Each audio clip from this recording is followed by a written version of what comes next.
এই দেশে আমার জন্ম, এই দেশেই হবে আমার মৃত্যু।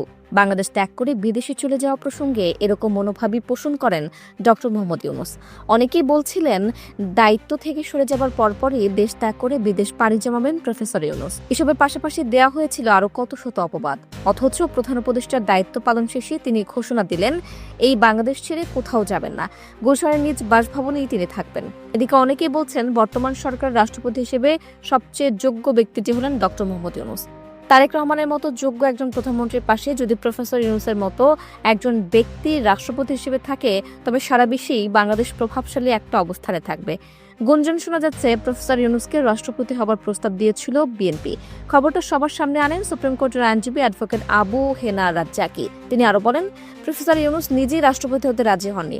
যদিও এই খবরের সত্যতা নিয়ে অনেকেই সন্দিহান, তবে বেশিরভাগ মানুষই স্বপ্ন দেখেছিলেন প্রধান উপদেষ্টার দায়িত্ব শেষ করে দেশের রাষ্ট্রপতির দায়িত্বে বসবেন প্রফেসর ইউনূস।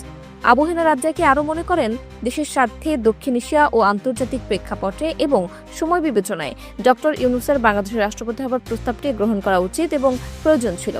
প্রফেসর ইউনূস রাষ্ট্রপতি হওয়া মানে দেশ একটি শক্তিশালী ছাতার নিচে থাকা, যা অনেক বড় কোনো ঝড়ও কাঁপাতে পারত না।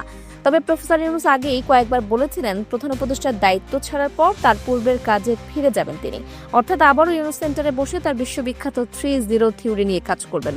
অনেকেই মনে করছেন প্রফেসর ইউনূস রাষ্ট্রপতি না হওয়াটাই বরং ভালো সিদ্ধান্ত। অন্তর্বর্তীকালীন সরকারের প্রধান উপদেষ্টা যদি পরবর্তীতে রাষ্ট্রপতি হন, সেক্ষেত্রে তার দায়িত্ব পালনকালীন সময়টা প্রশ্নবিদ্ধ হতে পারে। এদিকে পরবর্তী রাষ্ট্রপতি হবার ক্ষেত্রে যার নামটা সবচেয়ে বেশি উচ্চারিত হচ্ছে, তিনি বিএনপির স্থায়ী কমিটির সদস্য খন্দকার মোশাররফ হোসেন।